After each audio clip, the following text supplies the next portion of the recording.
Thank you sir. Honourable MP Shrimati DK Aruna madam గారి సందేశం.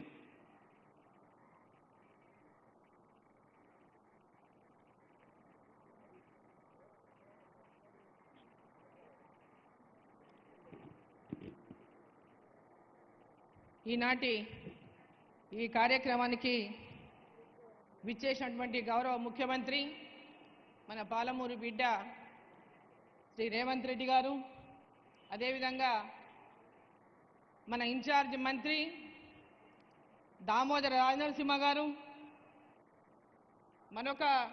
మన జిల్లా మంత్రులు జూపల్లి కృష్ణారావు గారు, శ్రీహరి గారు, అదేవిధంగా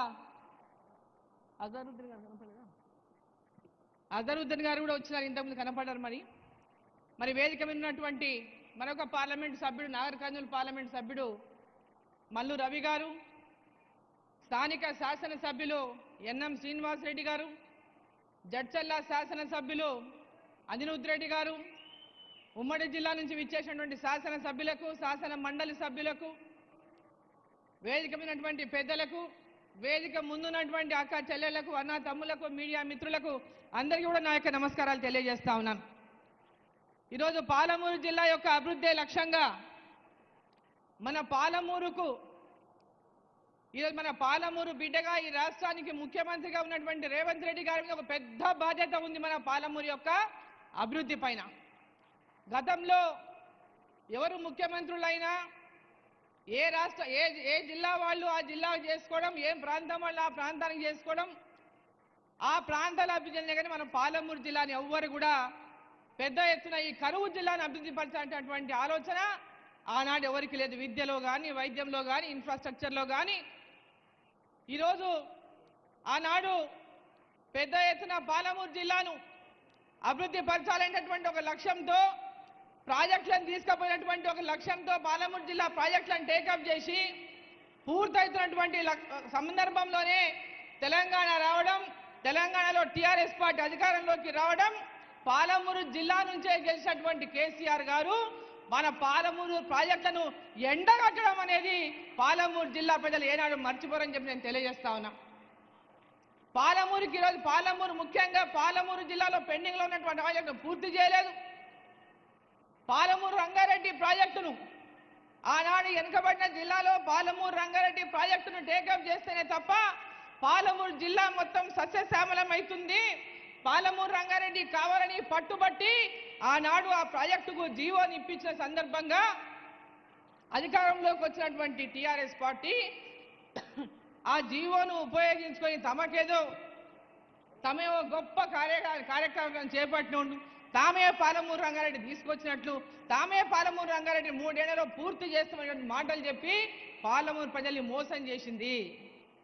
ఈరోజు పాలమూరు జిల్లాలో రేవంత్ రెడ్డి గారిని వేదిక మీద కోరుతా ఉన్న ముఖ్యమంత్రి గారిని, ఈ పాలమూరు రంగారెడ్డి ప్రాజెక్టును ఖచ్చితంగా అదే దూరాల నుంచి టేకప్ చేయండి. మన ఈ మహబూబ్ నగర్ పార్లమెంటులో మిగిలిన ప్రాంతానికి అంతా కూడా సాగునీరించడానికి పెద్ద ఎత్తున మీరు ఈ కార్యక్రమాన్ని ముందుకు తీసుకుపోండి. కేంద్ర ప్రభుత్వం ద్వారా కూడా తప్పకుండా నా సహాయ సహకారాలు అందించడానికి కేంద్రం దృష్టి కూడా తీసుకెళ్తామని ఈ సందర్భంగా నేను తెలియజేస్తా ఉన్నా.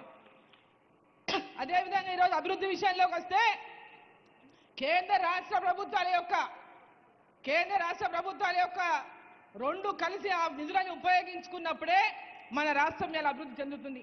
రేవంత్ రెడ్డి గారు ప్రధానమంత్రి దగ్గరికి వెళ్ళి తెలంగాణ రాష్ట్రం యొక్క అప్పులు, అవసరాలు, అభివృద్ధి గురించి మరి కేంద్రంలో ఉన్నటువంటి నరేంద్ర మోదీ గారికి అనేక మంది కేంద్ర మంత్రులకు విషయాలు తెలియజేసి పెద్ద ఎత్తున కేంద్ర రాష్ట్ర ప్రభుత్వాల షేర్ ఉన్నటువంటి ప్రాజెక్టులపైన మనం ఫోకస్ చేయాలి. ఆ షేర్కి సంబంధించి రాష్ట్ర ప్రభుత్వం కూడా ఆ షేర్ ఇవ్వడానికి సిద్ధంగా ఉంది. ఈ రెండు కేంద్ర రాష్ట్ర ప్రభుత్వాల యొక్క షేర్తో మన యొక్క జిల్లాను, రాష్ట్రాన్ని అభివృద్ధి చేసుకునే లక్ష్యంతో అయితే ముందుకు పోతున్నారో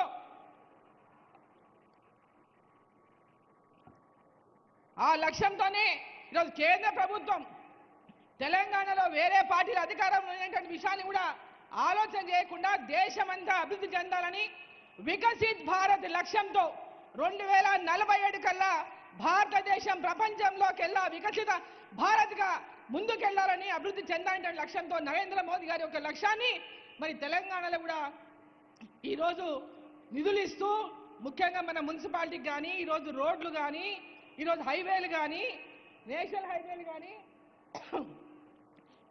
హైవేలు కానీ రోడ్లు మనకు మహబూబ్ నగర్కి బైపాస్ శాంక్షన్ చేయించుకున్నాం, జడ్చర్లకు బైపాస్ శాంక్షన్ చేయించుకున్నాం. ఇక్కడ ఉన్నటువంటి స్థానిక ఎమ్మెల్యేలు కూడా దానికి కలిసి అందరం కూడా పాలమూరు ఎన్నికలు వచ్చినప్పుడే రాజకీయం. వాస్తవంగా చెప్పాలంటే ఇక్కడ ఉన్న వాళ్ళందరూ నన్ను ఓడగొట్టడానికి గట్టిగా పనిచేసిన వాళ్ళే, ఇక్కడ ఉన్న వాళ్ళంతా నన్ను ఓడగొట్టడానికి గట్టిగా పనిచేసిన వాళ్ళే. కానీ ఎన్నికలు అయిపోయినాయి, మనం అందరము కలిసి పాలమూరు అభివృద్ధి లక్ష్యంగా అభివృద్ధి ధ్యేయంగా మనం పనిచేయాలనేటువంటి లక్ష్యంతో ఇవాళ పాలమూరు అభివృద్ధి కోసం కట్టుబడి పనిచేస్తా ఉన్నాం. అదేవిధంగా ఈరోజు మహబూబ్నగర్లో 823 కోట్లు ఇవాళ శాంక్షన్ అయినాయి. 200 కోట్లు తాగునీటి కోసం, 621 కోటి అండర్ గ్రౌండ్ డ్రైనేజ్ ఇతర పనుల కోసం. అదేవిధంగా రైల్వే ద్వారా టీడీగుట్ట ఫ్లైఓవర్ శాంక్షన్ అయింది, ఆర్ఓబి. దేవరకద్ర ఎల్హెచ్ఎస్ శాంక్షన్ అయింది, అంటే లిమిటెడ్ హైట్ సబ్వే శాంక్షన్ అయింది దేవరకద్రకి. రెండు కూడా రేపు వచ్చే నెలలో దేవరకద్ర టెండర్ అవుతుంది, ఏప్రిల్లో మహబూబ్నగర్ టీడీగుట్ట టెండర్ అవుతుంది. మిగిలిన తిమ్మసానిపల్లి కానీ, బోయపల్లి కానీ, వీరన్నపేట కానీ, అదేవిధంగా మోదీనగర్ కానీ ఇవన్నీ కూడా శాంక్షన్ అయినాయి. అవి కూడా ఏప్రిల్ మే మాసంలో వాటి పనులు కూడా ప్రారంభమవుతాయి. టౌన్లో ఉన్నటువంటి రైల్వే లైన్ల వల్ల పెద్ద ఎత్తున ప్రజలు ఇబ్బంది పడతా ఉన్నారు, ట్రాఫిక్ సమస్యలు పెద్ద ఎత్తున ఉన్నామని ఈరోజు మనం ఇవన్నీ కూడా కలిసి దీన్ని కేంద్ర ప్రభుత్వం వీటికి 100% నిధులు ఇచ్చి వీటిని శాంక్షన్ చేస్తూ ఉంది. గతంలో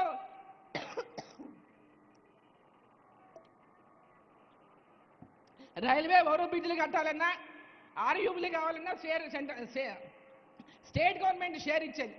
ఆ షేర్ ఇవ్వకపోవడం వల్ల